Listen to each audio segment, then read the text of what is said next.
देखिए कल की क्लास में हमने बात की थी प्रतिहार वंश की। आज हम बात करेंगे चौहान वंश, चौहान वंश, चौहान वंश की। देखिए चौहान वंश जो है इनकी उत्पत्ति के संबंधित मत जो है वो पहला है अबू के अग्निकुंड का। अबू का अग्निकुंड, देखिए कल हमने बात की थी अबू के अग्निकुंड से जो है 4 जातियां उत्पन्न हुई, प्रतिहार, परमार, चालुक्य। प्रतिहार, परमार, चालुक्य और चौहान। आज हम बात करेंगे चौहान वंश की। और देखिए अबू के अग्निकुंड, दूसरा जो है वो है सूर्यवंशी।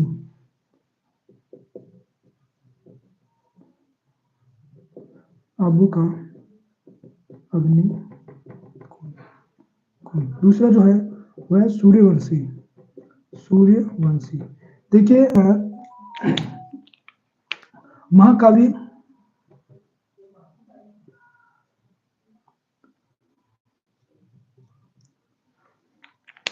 हमीर महाकाव्य,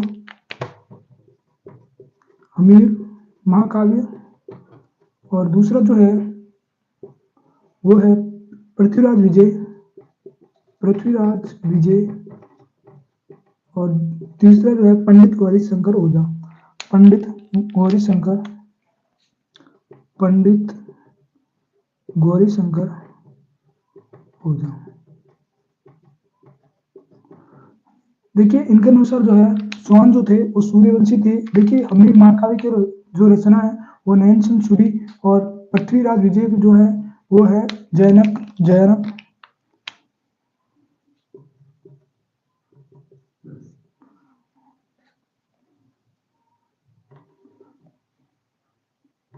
नयनचंद सूरी, नयनचंद सूरी। और यह है जयनक, जयनक द्वारा रचित। देखिए आगे हम बात करते हैं। देखिए इजोरिया शिलालेख के अनुसार, इजोरिया शिलालेख के अनुसार जो है जो स्वान थे वो वत्स गोत्र के ब्राह्मण, वत्स गोत्र के ब्राह्मण, वत्स गोत्र के ब्राह्मण, गोत्र के ब्राह्मण, ब्राह्मण थे। देखिए गोपीनाथ शर्मा, गोपीनाथ शर्मा, गोपीनाथ शर्मा। और दूसरा जो है दशरथ शर्मा, दशरथ, दशरथ शर्मा के अनुसार नागरवंशीय ब्राह्मण थे, नागरवंशीय, नागरवंशीय, सॉरी, नागरवंशीय ब्राह्मण, वंशीय ब्राह्मण थे, ब्राह्मण थे। देखिए आगे हम बात करते हैं। देखिए इनके द्वारा जो है चौहानों को जो चाहमान भी कहा गया, चाहमान, चाहमान। देखिए चा का अर्थ है चाप, चाप। और ह का अर्थ है हरि। और म का मान या सम्मान। और दूसरा जो है नीति, नीतिवान। देखिए सामान का अर्थ है साप मतलब धनुष,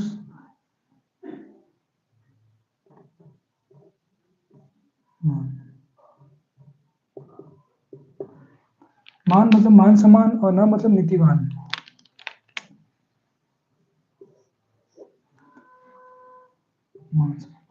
आगे हम बात करें, देखिए आगे हम बात करते हैं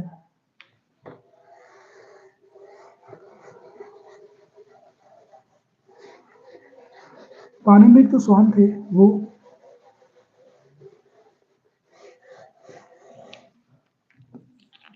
देखिए पारंपरिक जो स्वान थे वो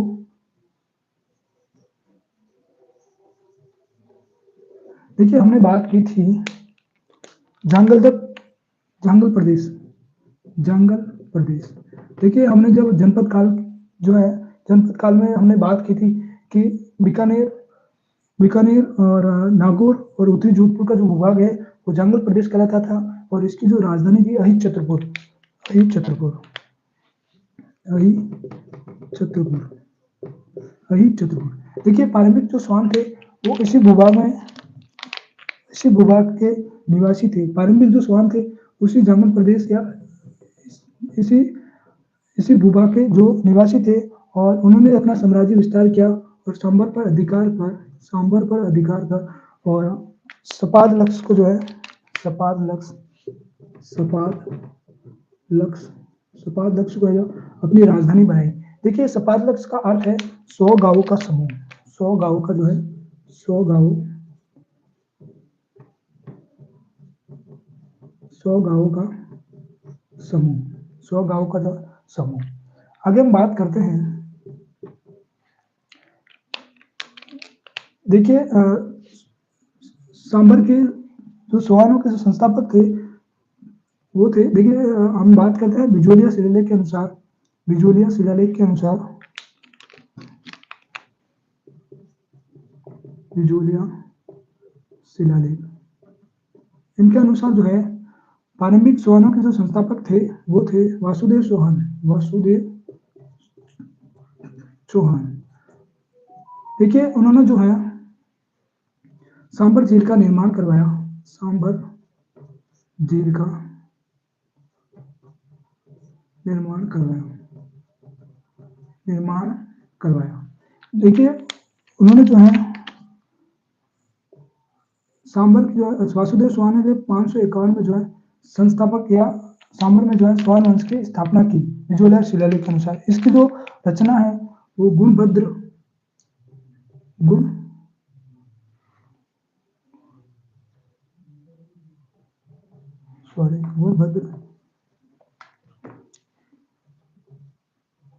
गुणभद्र द्वारा की गई और 5 फरवरी 1170 में, और किसके समय में हुई है? सोमेश्वर के समय में, सोमेश्वर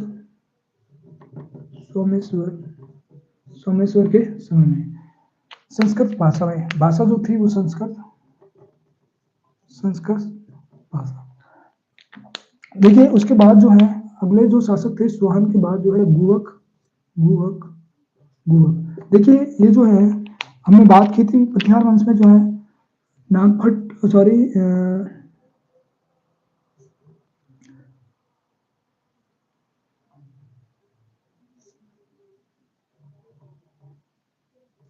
गुवक जो थे वो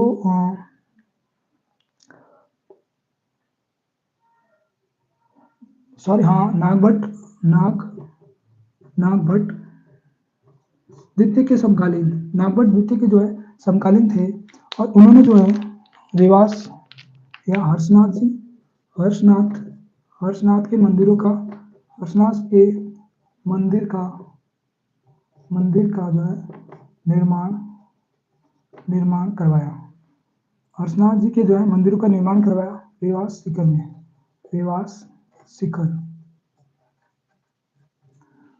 में जो है हर्षनाथ जी के जो है मंदिरों का निर्माण करवाया और यहाँ पर जो है हर्ष शिलालेख भी मिलता है, हर्ष शिलालेख भी मिलता है।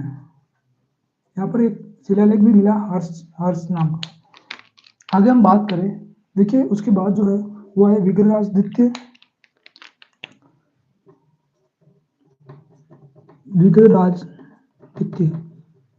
देखिए प्रारंभिक स्वानों में जो है सबसे प्रतापी शासक थे विग्रहराज द्वितीय जो है प्रारंभिक चौहानों में जो है सबसे प्रतापी शासक थे। आगे हम बात, इनके बाद जो है राजा वाकपति आए। राजा वाकपति, देखिए इनका एक पुत्र हुआ लक्ष्मण चौहान। लक्ष्मण चौहान ने जो है 960 में जो है नाडोल में चौहान वंश की स्थापना की। नाडोल में जो है चौहान वंश की स्थापना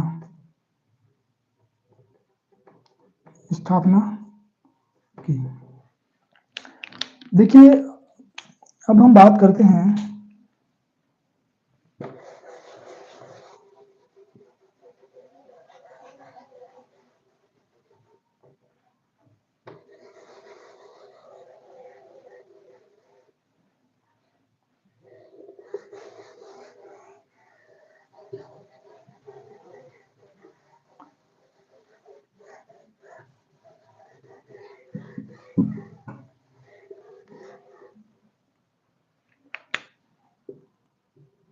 राजा वाकपति।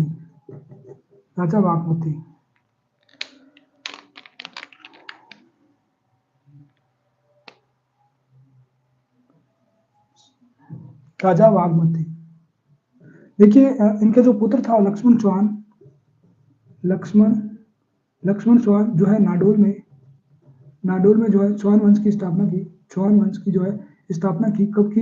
960 में। देखिए आगे हम बात करें, उसके बाद जो है अजमेर के चौहान और रणथंभौर के चौहान, और यहाँ पर देखिए नाडोल बाद में है जालोर के चौहान, और यहाँ पर जो है बूंदी के चौहान। बूंदी के बाद कोठा के चौहान और झालावाड़ के चौहान। बूंदी के बाद जो है झालावाड़, और यहाँ पर जो है जालोर और सिरोही के चौहान।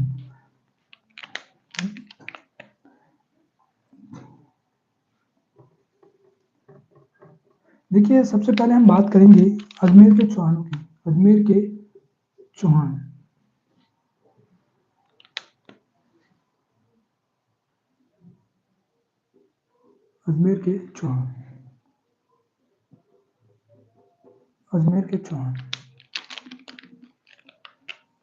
सबसे पहले राजा वाकमती, और उसके बाद जो है पृथ्वीराज प्रथम, और उसके बाद अजयराज के बाद अर्णोराज के जो है 3 पुत्र हुए।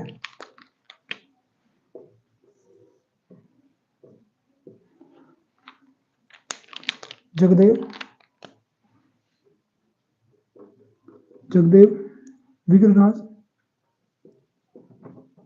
विग्रहराज चतुर्थ और सोमेश्वर।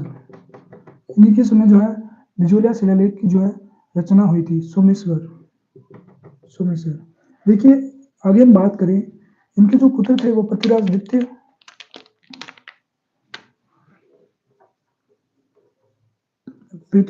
द्वितीय, और इनके जो है 2 पुत्र हुए, अपर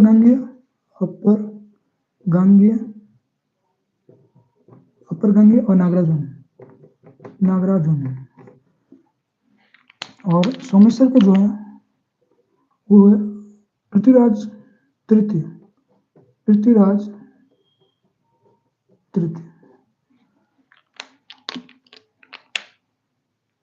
और एक और भाई थे पृथ्वीराज के, जो है एक और भाई थे हरिराय।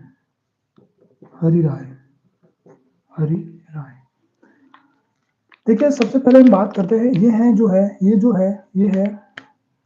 और पृथ्वीराज के जो है गोविंदराज। देखिए ये जो है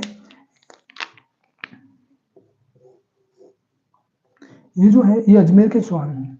सबसे पहले हम बात करते हैं पृथ्वीराज की। इनके समय में जो है पृथ्वीराज की, देखिए सबसे पहले मैं अजमेर के चौहान पढ़ेंगे, उसके बाद रणथंभौर के चौहान, उसके बाद जालोर के चौहान, उसके बाद बूंदी के चौहान, उसके बाद जो है कोटा के चौहान। सबसे पहले हम बात करते हैं अजमेर के चौहानों की।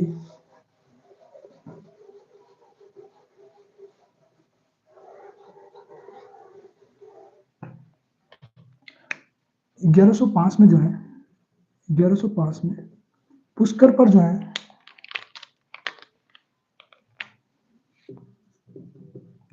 पुष्कर पर जो है चालुक्यों का जो है आक्रमण होता है पुष्कर पर।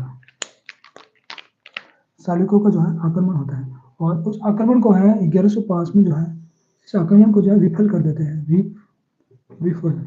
विफल कर देते कौन? पृथ्वीराज प्रथम, और उपाधि धारण करते हैं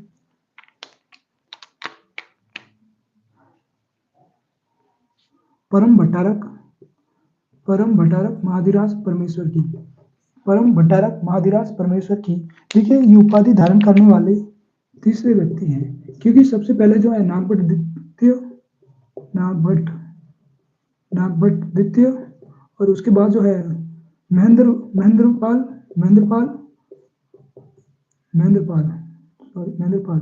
देखिए महेंद्रपाल जो है बी.एन. पाठक के अनुसार वो है उत्तरी भारत का जो है अंतिम सबसे शक्तिशाली जो है सम्राट था महेंद्रपाल। देखिए आगे हम बात करें तो उसके बाद जो है अजय राज।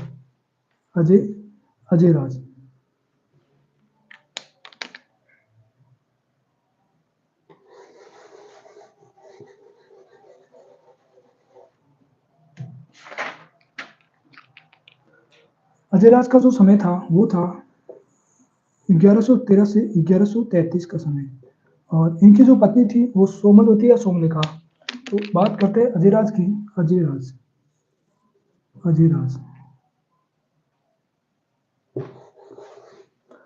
राज। देखिए मालवा के शासक नरवर्मन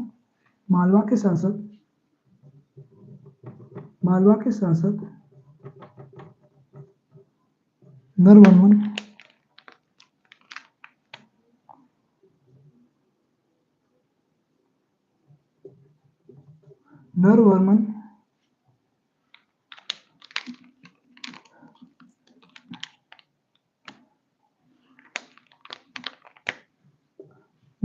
जो है सुरक्षा के लिए जो है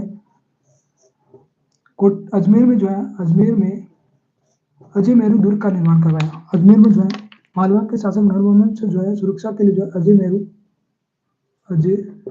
मेरू दुर्ग का निर्माण करवाया। अजय राजन जो है मालवा के शासक नरवर्मन से जो सुरक्षा के लिए जो है अजय मेरू दुर्ग का निर्माण करा। देखिए इन्होंने जो है एक सिक्का छलवाया, और एक सिक्के के एक और तो लिखा अजय देव, और दूसरी बार लिखा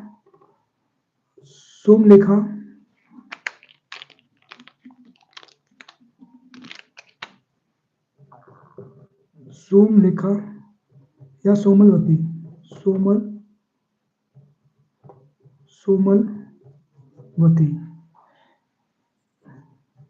देखिए इन्होंने एक सिक्का चलाया, एक और तो लिखा सोमलेखा और दूसरी बार लिखा सोमलवती। ये जो है शैव मत को मानने वाले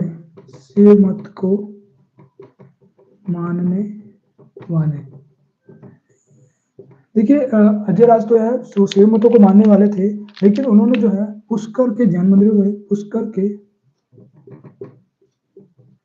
मंदिरों में स्वर्ण कलश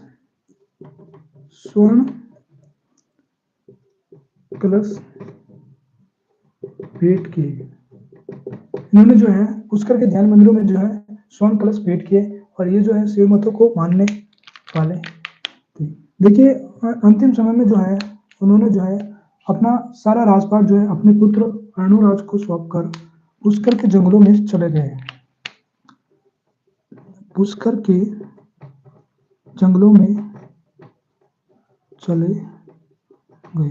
देखिए ये जो है अपना पूरा राजपाट जो है अपने पुत्र को देकर जो है वो जंगलों में जो है चले गए।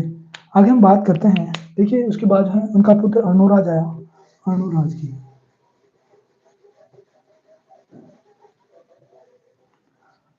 देखिए अर्णोराज, इनके समय जो है, इनका जो समय था 1133 से लेकर जो है 1163 का जो समय था वो था, सॉरी 1153 से 1153 का जो समय था वो अर्णोराज का था। इनके समय जो है तुर्कों का नरसंहार हुआ, और जो है वो जो भूमि थी वो रक्त रक्त देखिए इनके समय जो तुर्कों का संहार हुआ, तुर्कों का नरसंहार या संहार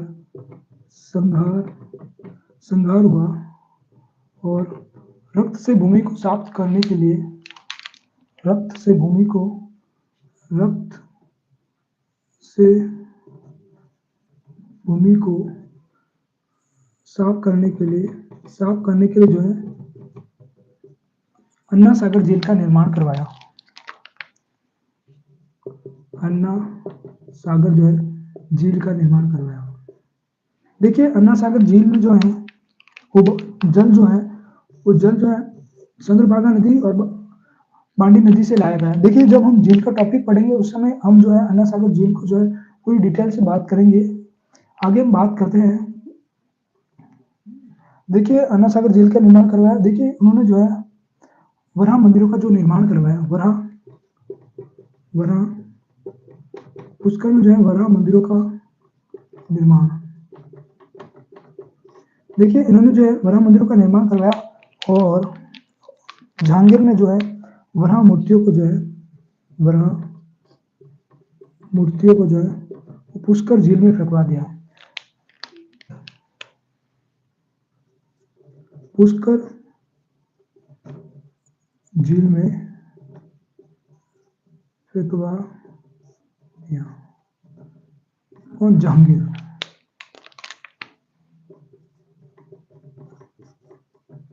जहांगीर द्वारा जो है वराह मूर्तियों को जो है पुष्कर झील में फेंकवा दिया। वराह का मतलब विष्णु की मूर्ति, विष्णु।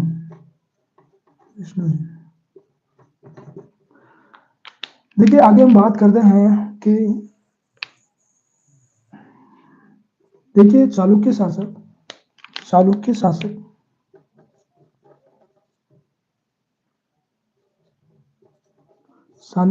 जयसिंह ने अपनी पुत्री कांचन देवी का विवाह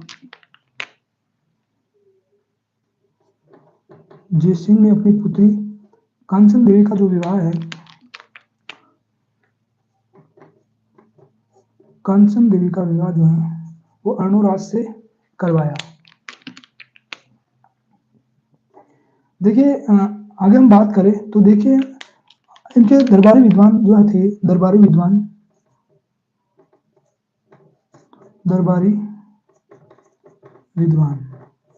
वो थे धर्मघोष और देवघोष और धर्मघोष।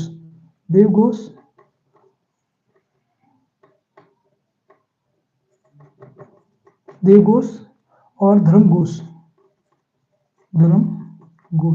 देखिए उनके अनुसार जो है, उनके कहने पर ही जो है पशु हत्या पर रोक, इन दोनों के कहने पर जो है अर्णोराज ने जो है पशु हत्या पर जो है रोक लगाई।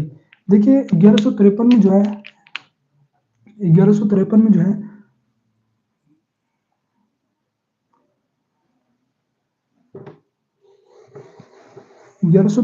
है जगदेव द्वारा अपने पिता की हत्या, जगदेव द्वारा जो है 1153 में जो है अर्णोराज की हत्या करी और खुद शासक बन गया। हत्या कर शासक बन गया। देखिए हमने बात की थी पथियारों में जो पितृहंता थे वो वीरभोज थे, वो अपने पिता रामभद्र या रामदेव की जो हत्या कर के जो है शासक बने। और सुहानों में जो है वो जगदेव, सुहानों में जो है पितृहंता कौन थे, तो जगदेव। सुहानों के जो पितृहंता जगदेव। देखिए अब जो है शासक कौन, जगदेव, लेकिन विग्रहराज चतुर ने जो है जगदेव को हटाकर स्वयं शासक बन गए। तो अगले जो शासक होंगे वो होगी विग्रहराज चतुर। और उनका जो समय था, विग्रहराज चतुर का जो समय था, बात करें विग्रहराज चतुर की,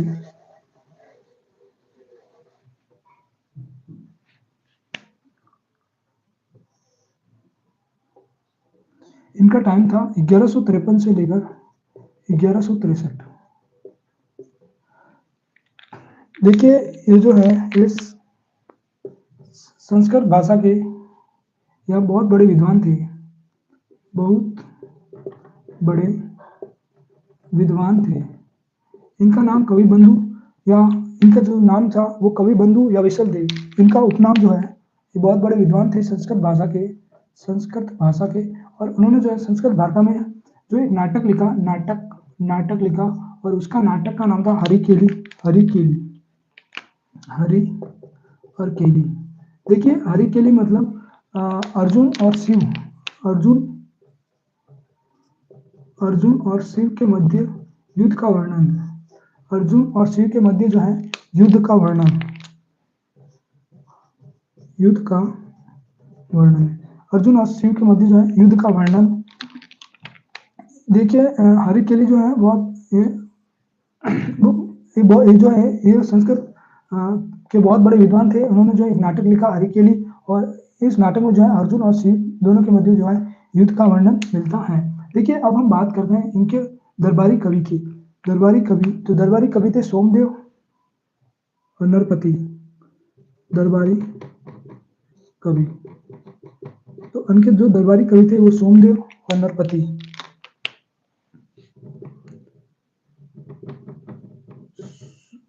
सोमदेव और दूसरे थे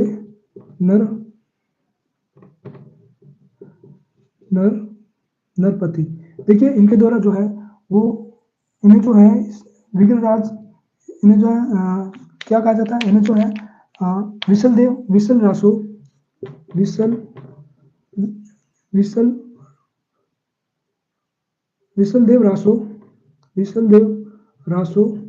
और दूसरा जो था वो ललित विग्रह।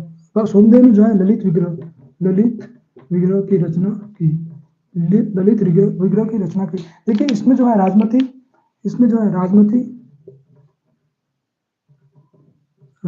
और इसमें जो है देवल देवी विशल देव। देखिए इनमें जो है राजमती, उनकी जो पत्नी थी राजमती, और उसमें जो है देवल देवी।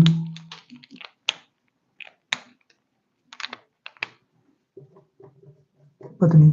आगे हम बात करते हैं इनके निर्माण की।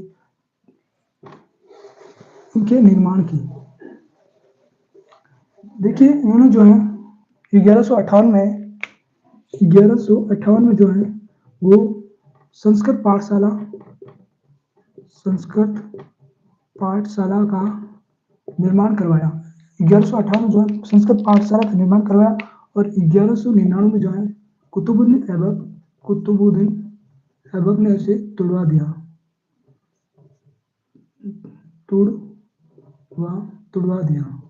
और उसके स्थान पर जो है ढाई दिन का झोपड़ा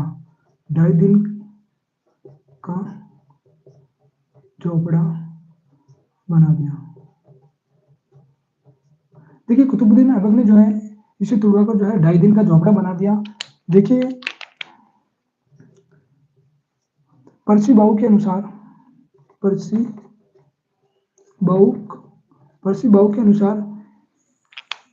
पंजाब के शाही पीर का ढाई दिन का मेला, पंजाब के शाही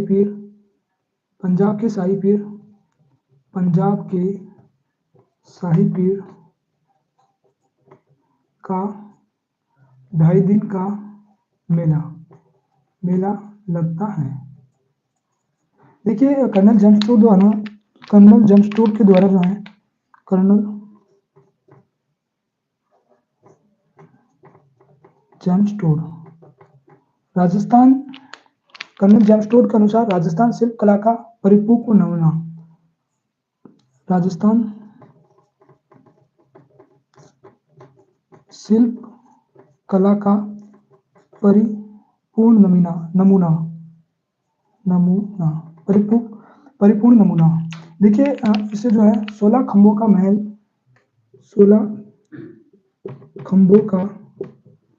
महल या राजस्थान की प्रथम मस्जिद कहा गया। देखिए उसके बाद जो है बिशनपुर झील का निर्माण करवाया।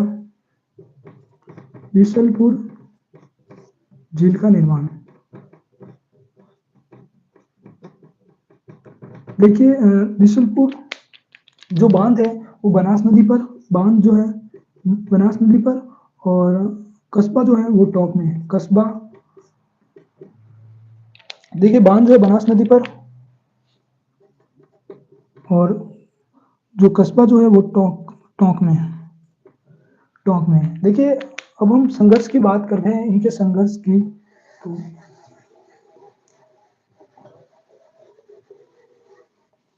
देखिए सबसे पहला जो संघर्ष था वो था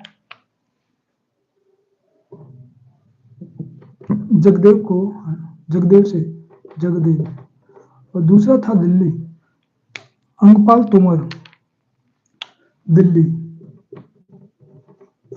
दिल्ली से जो अंगपाल तोमर।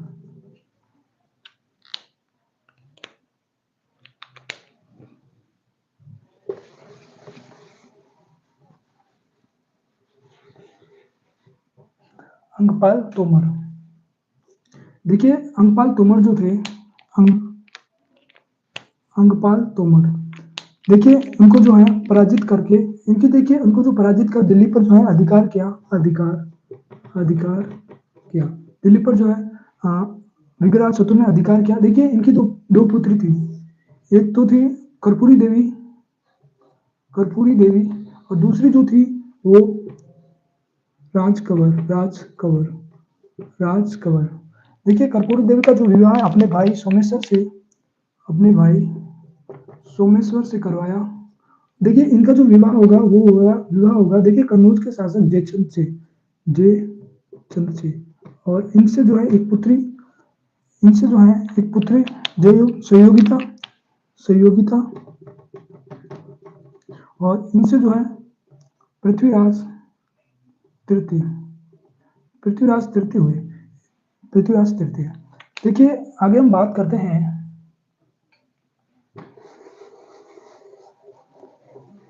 अंगपाल तोमर को पराजित किया।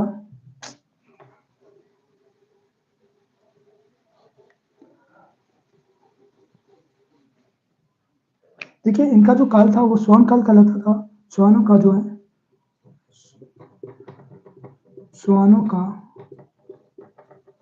काल कहलाता है।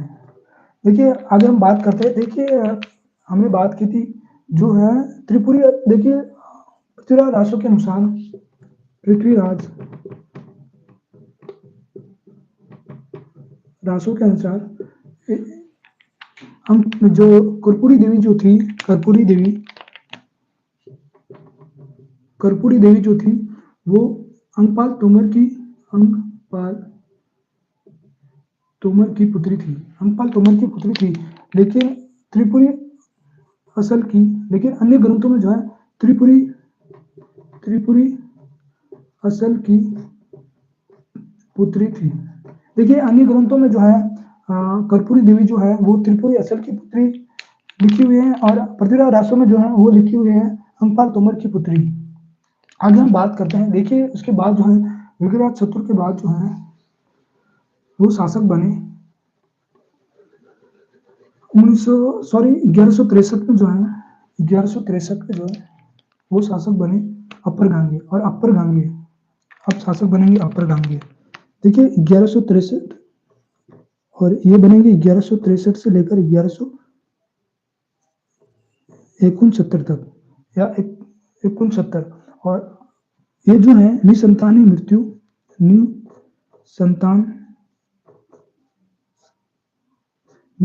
जो है मृत्यु हो गई, निसंतान ही मृत्यु हो गई। अब शासक कौन बनेंगे, नागार्जुन या सोमेश्वर। देखिए नागार्जुन को जो है गुड़गांव दे दिया गया, इनको जो है गुड़गांव, और अगले जो शासक बने वो बने 1169 से लेकर 1177 तक जो है सोमेश्वर शासक बने। देखिए सोमेश्वर, इन्हीं के समय जो है हमने बात की थी बिजुलिया शिलालेख, बिजोलिया शिलालेख की रचना हुई। गुणभद्र, जिसकी रचना रचना किसने की थी? जिसकी रचना जो है गुणभद्र द्वारा की थी। और गुणभद्र द्वारा रचना जो है रचना गुणभद्र द्वारा, और भाषा तो थी वो संस्कृत भाषा, संस्कृत। और 5 फरवरी 5 फरवरी 1170 में उसमें जो है वासुदेव चौहान, वासु जो संस्थापक जो साम्राज्य जो वासुदेव चौहान और वासुदेव चौहान। देखिए इसके बाद जो हम बात करते हैं सोमेश्वर, देखिए इनके जो है सेनापति की हम बात करते हैं। सेनापति कमास या कदमबास या कैलाश। देखिए इनके द्वारा जो है नागौर दुर्ग का निर्माण कराया। नागौर दुर्ग का निर्माण, नागौर दुर्ग का निर्माण, इनके द्वारा जो है नागौर दुर्ग का जो है निर्माण कराया। देखिए उसके बाद जो है चालुक्य शासक, चालुक्य जो है वो भीमदेव द्वितीय द्वारा जो है इनकी हत्या कर दी गई। इनकी जो है हत्या कर दी गई 1181 में। देखिए पृथ्वीराज तृतीय का जो जन्म है, पृथ्वीराज तृतीय का जो जन्म है वो हुआ 1166 में जो है अहिल्यावाड़ा गुजरात में, अहिल्यावाड़ा गुजरात में। देखिए उनके पिता की जब मृत्यु हुई थी तो ये मात्र जो है 11 साल के ही थे। तो हम बात करते हैं पृथ्वीराज चौहान की। देखिए इनके जो संरक्षण की बात करें तो इनकी माँ कर्पूरी देवी संरक्षण जो है संरक्षण प्रधानमंत्री और सेनापति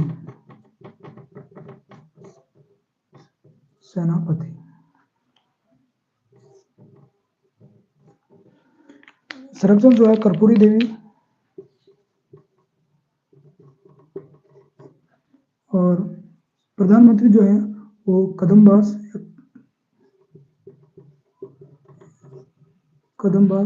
और इनके जो है सेनापति की जो हम बात करें, उनके जो सेनापति की हम बात करें तो वो थे जो है वो भुवनमल।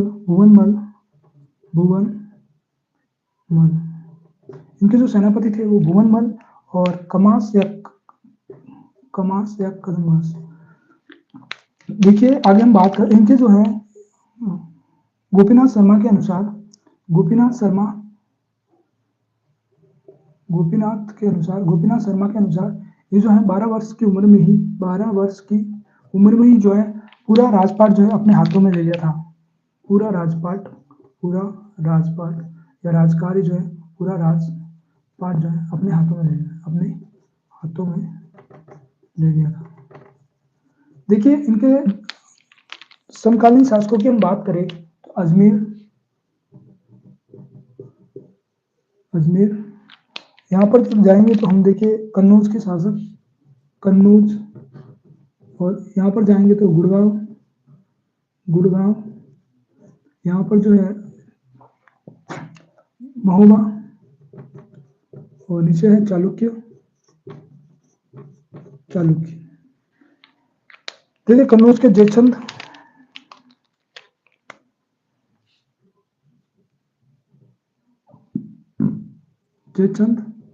और गुड़गांव के जो थे वो नागराजुन। और महोबा के जो है परमार्दी देव और चालुक्य जो है वो भीमदेव द्वितीय, जिन्हें जो है सोमेश्वर या इनके पिता की जो हत्या की थी। देखिए उसके अलावा जो है तुर्क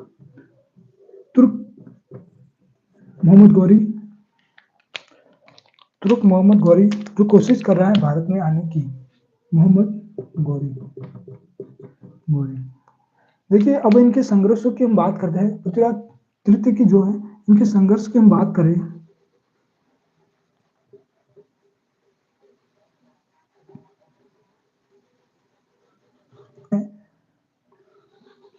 आगे हम बात करते हैं। देखिए गुड़गांव, पहला जो संघर्ष था वो नागार्जुन से था, गुड़गांव से, और उसमें जो है सुल्ला जो है उनकी सेनापति था नागार्जुन, उनको जो है बंदी बना देता है। आगे हम बात करते हैं। देखिए उसके बाद जो है 1182 में जो है महोबा का युद्ध, और इसमें जो है परमाणु को पराजित कर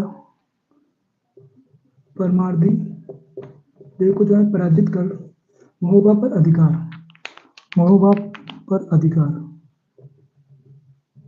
देखिए परमाणु देव के जो सेनापति थे अल्लाह और उदल दो, वो परमाणु देव से जो है नाराज होकर जो है महोबा से जो है चले गए थे। और जब पीछे से उनको पता चला कि महोबा पर जो है पृथ्वीराज चौहान ने जो है कब्जा कर लिया है, यहाँ पर जो है अधिकार कर लिया है, तो उस समय जो है अल्लाह और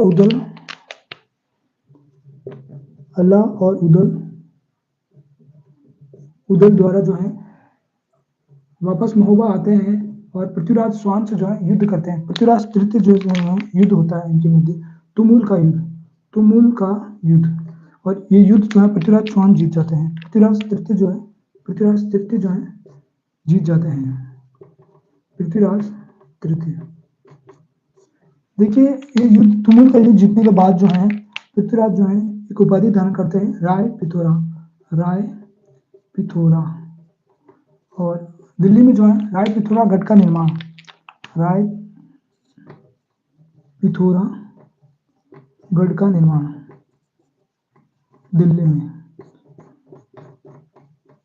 दिल्ली में जो है राय पिथोरा गढ़ का जो है निर्माण करवाते हैं।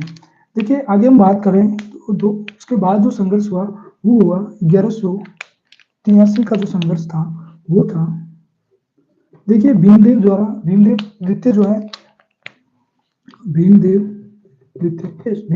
और पृथ्वीराज तृतीय के मध्य, देखिए संघर्ष का कारण पहला तो मैंने बता दिया, इनके पिता की हत्या। दूसरा जो कारण है वो है,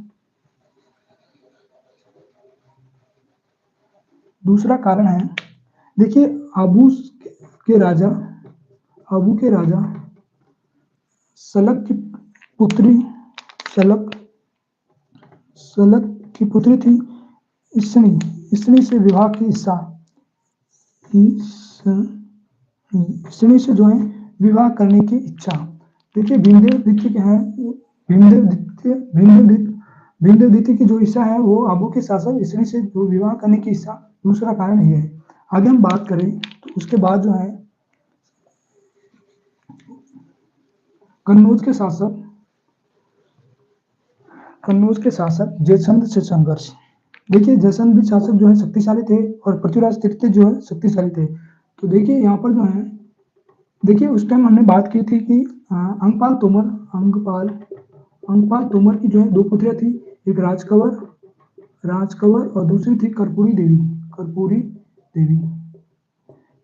दो पुत्र थी, एक राजकंवर एक कर्पूरी देवी। देखिए राजकंवर जो है इनका जो विवाह है वो करवाया गया जयचंद से, और इधर जो है कर्पूरी देवी का जो विवाह है वो सोमेश्वर से विग्रह शत्रु के समय। देखिए इनसे जो है एक पुत्री संयोगिता और यहाँ पर जो है पृथ्वीराज तृतीय। देखिए इनके मध्य जो है प्रेम संग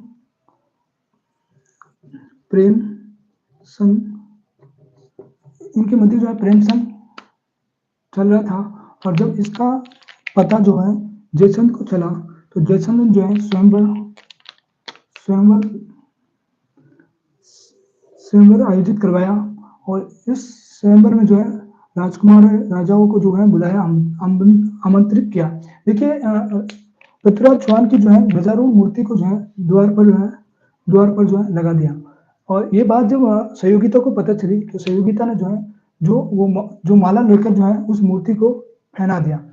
और ये घटना जब पृथ्वीराज चौहान को पता चली तो पृथ्वीराज तृतीय ने जो है वो संयोगिता को जो है अजमेर लेकर चले गए। अजमेर लेकर चले गए, अजमेर लेकर जो है चले गए। देखिए इसी घटना जो है जयचंद और पृथ्वीराज चौहान के मध्य जो है संघर्ष का कारण रहा। आगे जो है अब देखिए तुर्कों का संघर्ष होगा। मोहम्मद गौरी, देखिए तराइन का प्रथम युद्ध जो है, तराइन का प्रथम युद्ध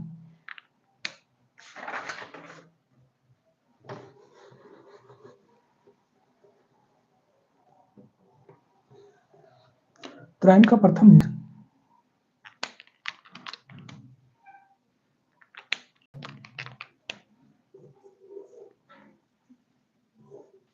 हरियाणा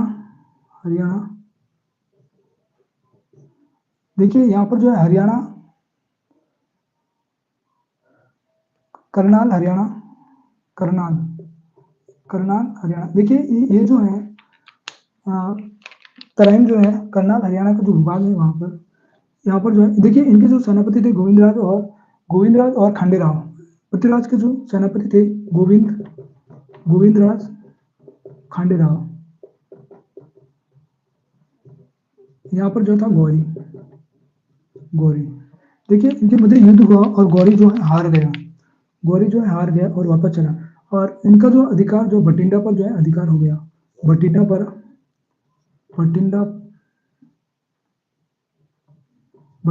जो है अधिकार कर लिया। देखिए ये युद्ध हुआ 1100, तराइन का प्रथम युद्ध 1191 और 1192 में जो है मोहम्मद गौरी फिर से आया। देखिए इस बार जो मोहम्मद गौरी के साथ जो है किसका सहयोग मिला, तो जयचंद के सहयोग मिला। और उसने जो है क्वाम उल को जो भेजा था, क्वाम इन्होंने जो है देखिए गौरी ने जो है पृथ्वीराज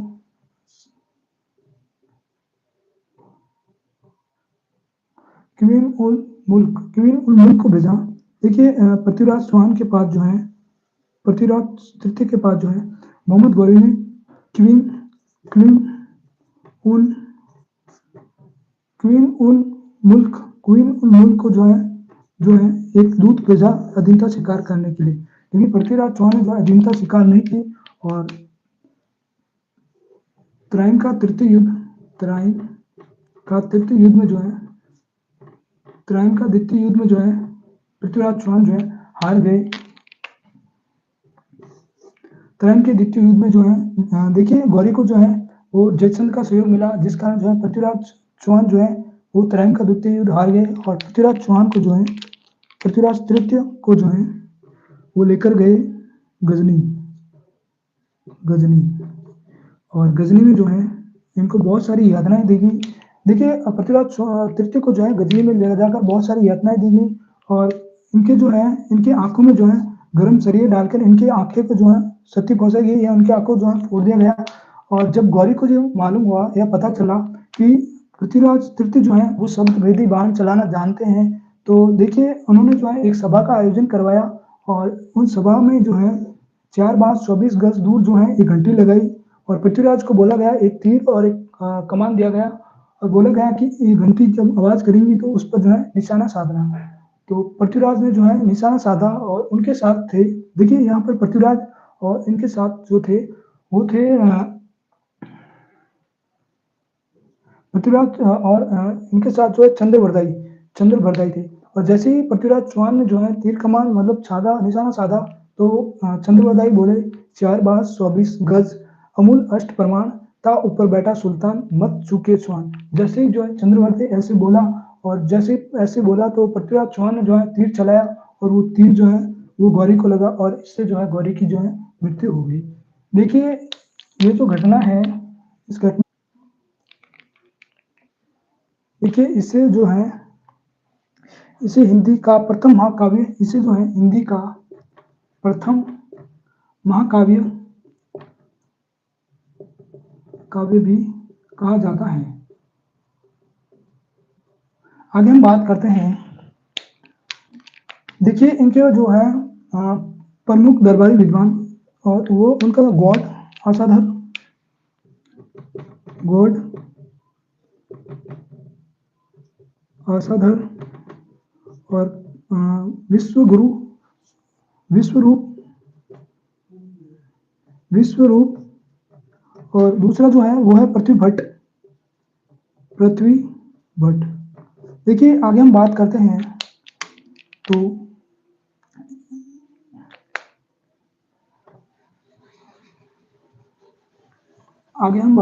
देखिए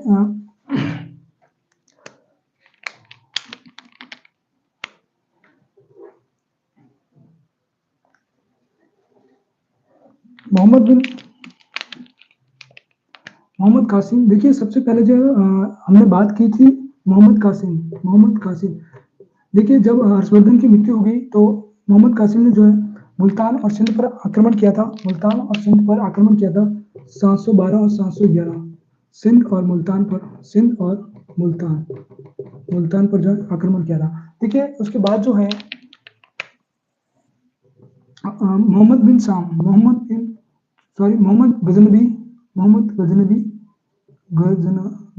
गजनबी जो है उस समय जो देखिए हमने बात की थी चंदेल शासक,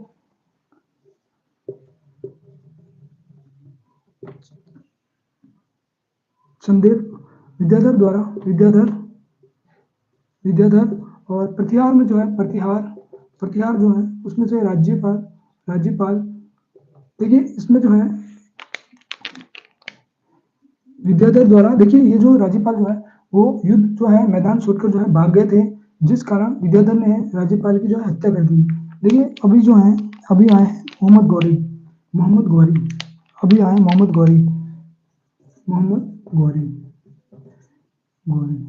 देखिए इन्हें जो है मोहम्मद गौरी ने जो है वो 700, देखिए इन्हें जो है देखिए सबसे पहले मोहम्मद कासिम ने जो मुल्तान पर जो है 712 में आक्रमण किया था और 1175 में जो है मोहम्मद गौरी ने आक्रमण किया। उसके बाद जो है गुजरात जो है चालुक्य भीमदेव ने जो है यहाँ से वापस भगा दिया था। कब? 1173 में। और उसके बाद जो है 1191 में जो है वो पानीपत तराइन का प्रथम युद्ध और तराइन के द्वितीय युद्ध वो जो है वो जयचंद के सहयोग से जो जीत गया था। और 1194 में जो है देखिए इनके साथ इनका एक दामाद, या हम कह सकते हैं इनका जो सेनापति था 1194 में जो है इनका एक सेनापति था, उस सेनापति का नाम था कुतुबुद्दीन ऐबक। सेनापति या गुलाम या उसको दामाद। देखिए कुतुबुद्दीन ऐबक था, कुतुबुद्दीन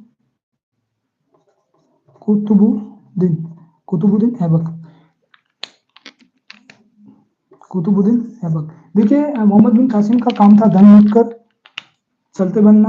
देखिए मोहम्मद बिन कासिम जो है धन लूटा चला गया, मोहम्मद गजनी है धन लूटा चला गया। मोहम्मद गौरी जो है इनके जो है मोहम्मद गौरी जो है वो स्वयं तो वापस चला गया, लेकिन इनके जो दामाद थे वो इनको यहीं पर रख दिया, मतलब यहीं पर जो है इनके जो है दामाद को जो है दिल्ली का जो है देखिए मोहम्मद यहाँ पर जो है अभी जो है दिल्ली पर जो है दिल्ली सल्तनत शुरू हो जाएगी, क्योंकि देखिए कुतुबुद्दीन जो है गुलाम वंश, अभी दिल्ली पर जो है गुलाम वंश का शासन हो गया। गुलाम वंश दिल्ली पर जो है अब गुलाम वंश, उसके बाद आएगा खिलजी वंश।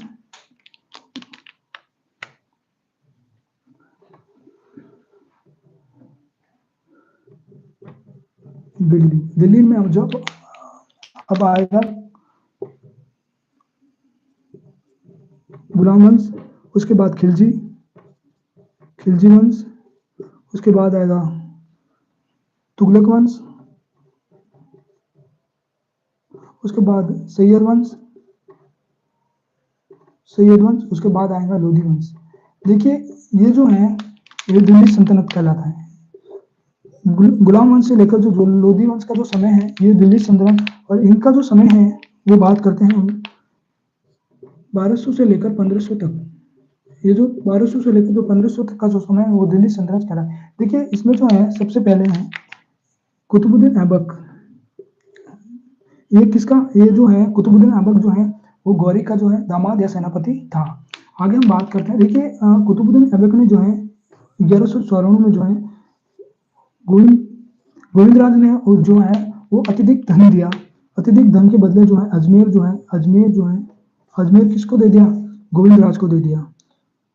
अब देखिए हरिराज जो है, जैसे ही गोविंदराज के पास जो है अजमेर आया, तो गोविंदराज के पास जैसे ही अजमेर आया, हरिराज ने जो है गोविंदराज को हटाकर स्वयं जो है अजमेर को अपने हाथ में ले लिया या अपने अधिकार में ले लिया। जैसे ही देखिए जैसे ही अब गोविंदराज जो है गोविंदराज जो वापस है मोहम्मद बिन तुगलक के पास, मतलब कुतुबुद्दीन ऐबक के पास गया, तो कुतुबुद्दीन ऐबक ने जो है अजमेर को जो है अपने अधिकार में लिया, और हरिराय को जो है हरिराय को हटा दिया और अजमेर को जो अपने अधिकार में लिया। और देखिए गोविंदराज को जो है रणथंबोर दिया, गोविंदराज को जो है रणथंबोर का शासक बना दिया। तो देखिए रणथंबोर के संस्थापक कौन थे? गोविंदराज 1154। अब रणथंबोर के शासक कौन है? रणथंबोर के शासक है गोविंदराज 1154, और अजमेर के शासक जो है कुतुबुद्दीन ने जो है अपने अधिकार में ले लिया। और हरिराय के पास कुछ न मिलने का कारण जो है हरिराय ने जो है आत्महत्या कर दी। देखिए अब दिल्ली पर चलेगी, अब दिल्ली पर जो है दिल्ली सल्तनत चलेगी। और यहाँ पर देखिए गुलाम खिलजी वंश आएगा, तुगलक वंश आएगा, सैयद वंश में लोधी वंश मतलब इब्राहिम लोधी, पहलो लोधी, और खिलजी में अलाउद्दीन खिलजी, मोहम्मद बिन तुगलक, बलवान, गुलाम, रजिया सुल्तान, ये चलेंगे।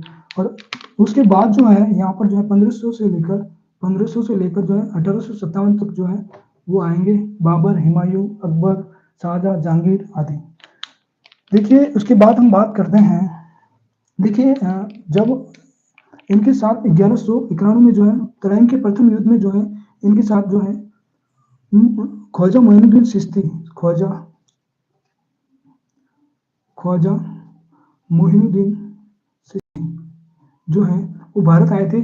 और दिल्ली, सबसे पहले दिल्ली, उसके बाद जो है अजमेर, और अजमेर को जो है अपनी कर्म स्थली बनाया था। और इनके जो पिता का नाम था गयासुद्दीन, इनके पिता का जो नाम था वो था सैयद गयासुद्दीन, और इनकी माता का जो नाम था सैयद गयासुद्दीन, और इनकी माता का जो नाम था वो बीबी, और इनके गुरु का नाम था हजरत शेख उस्मान, और उनका जो जन्म हुआ है वो 1143 में। और ये जो फारस और इराक। आज की क्लास यहीं पर समाप्त करते हैं। देखिए कल हम बात करेंगे रणथंबोर के सुहान। देखिए रणथंबोर के सुहान के जो संस्थापक थे वो थे गोविंदराज। आज की क्लास यहीं पर समाप्त करते हैं। जय हिंद, जय भारत।